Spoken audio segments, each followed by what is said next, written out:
సాక్షి paper లో సత్యమేవ జయతే అని ఉంటది అనే విషయం మీద షర్మిల గారు కామెంట్ చేయడం జరిగింది. సత్యం వైపే సాక్షి పేపర్ ఉంటది, సత్యం వైపే జగన్ ఉంటారు, జగన్ వైపే జనం ఉంటారు. ఇందులో ఎటువంటి తేడా లేదు.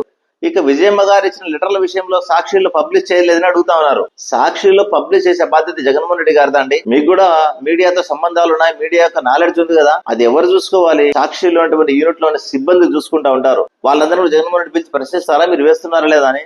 అట్లాగే ఇతర పేపర్లో అనేక దాంట్లో మరి జగన్మోహన్ రెడ్డి గారు చేసిన డెవలప్మెంట్స్, జగన్మోహన్ రెడ్డి లెటర్లు ఇవన్నీ ఏవి రావే. ఎన్ని రిప్రజెంటేషన్ ఇచ్చినా, ఎన్ని రకాలైనటువంటి ఈ కూటమి ప్రభుత్వ అరాచకలం జగన్మోహన్ రెడ్డి లెటర్లు రాసినా కూడా మీరే మిగతా ఈనాడులో జీవితంలో ప్రచురించరే.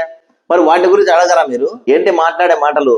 కొంచెమన్నా తెలుసుకొని మాట్లాడాలి. మీరు పిసిసి అధ్యక్షురాలుగా ఉన్నటువంటి వారు కాబట్టి షర్మిల గారు కొన్ని మాట్లాడే విషయాలలో జ్ఞానం ఆమెకు తక్కువైందని నేను తెలియజేసుకుంటాను. షర్మిల గారు జగన్మోహన్ రెడ్డి గారి యొక్క అభిమానులను, ఆయనకు సపోర్ట్ గా మాట్లాడే వారిని కుక్కతో పోల్చడం అనేది ఆమె విఘ్నతగా వదిలేస్తా ఉన్నాం. సరే, ఆమె ఏ విధంగా మాట్లాడుతూ ఉందో మరి ఆమెకు సపోర్ట్ గా మాట్లాడే వాళ్ళందరినీ కూడా ఏమని పిలుస్తారు?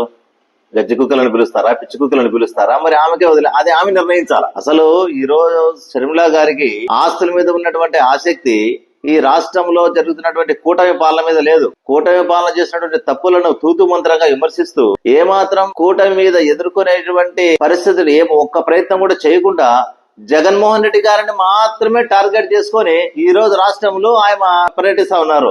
అసలు కాంగ్రెస్ పార్టీ షర్మిల గారికి కాకుండా మరి ఎవరికో గానా ఇంకొకరికి ఎవరికైనా గానీ ఇచ్చి ఉంటే పిసి అధ్యక్షురాలు రాష్ట్రంలో కాంగ్రెస్ బాగుపడేది. కనీసం సొంత జిల్లాలో కూడా కేడర్ ను పెట్టుకోలేటువంటి పరిస్థితిలో కాంగ్రెస్ పార్టీని అడ్డు పెట్టుకుని ఏదన్నా జగన్మోహన్ రెడ్డి గారిని బ్లాక్ మెయిల్ చేయాలని ఒక ఆలోచన తెప్పితే వేరే ఆలోచన లేవు. ఎందుకమ్మా తల్లి, మీరు కుటుంబ సభ్యులు మార్చుకోవడానికి చిన్న చిన్న మార్పులు చేర్పులు చేసుకోవడానికి మీకు ఉంటే అవకాశాలు ఉంటాయి. ఎందుకు బజార్న పడేస్తున్నావు? ఇప్పుడు ఈ రోజు చెప్పారు కదా మా వాళ్ళందరూ కూడా, బజార్న పడేసినటువంటి వ్యక్తులు వాళ్ళ వైఎస్ఆర్ కుటుంబాన్ని మీరు తల్లి ఎవరు పనిచేయలే. ఇక్కడ మొత్తం మీరే చేశారు, మొత్తం షర్మిల గారు మీరే చేశారు.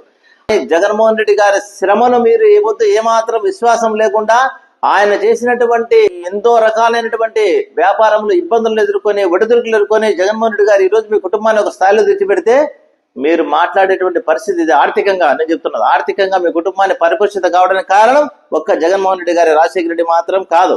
ఆయన కేవలం సేవ తత్పరత రాజకీయం చూసుకుంటున్నారు. ఆయన స్వయంగా మన కడప రాజంపేట పార్లమెంటు సభ్యులను సాయి ప్రతాప్ గారితో చెప్పిన విషయం వాస్తవం కాదా? ఆయన సాయి ప్రతాప్ గారు ఇటీవల జరిగిన ఒక ఇంటర్వ్యూలో ఈ విషయం చెప్పింది వాస్తవం కాదా? మీరు కావాల్సింది అడగండి, ఆయన కూడా పరిచయం ఉంటారు కదా తల్లి. మాట్లాడండి, మా షర్మిలమ్మ గారు మాట్లాడండి. ఇట్లా మీరు హిప్నటైజ్ చేసి భయపెట్టో లేకపోతే నిర్బంధించో విజయమ్మ గారి చేత మీరు తప్పుడు సాక్ష్యాలను ఇప్పిస్తా ఉంటే ఆ లెటర్ల గురించి మళ్ళా మీరు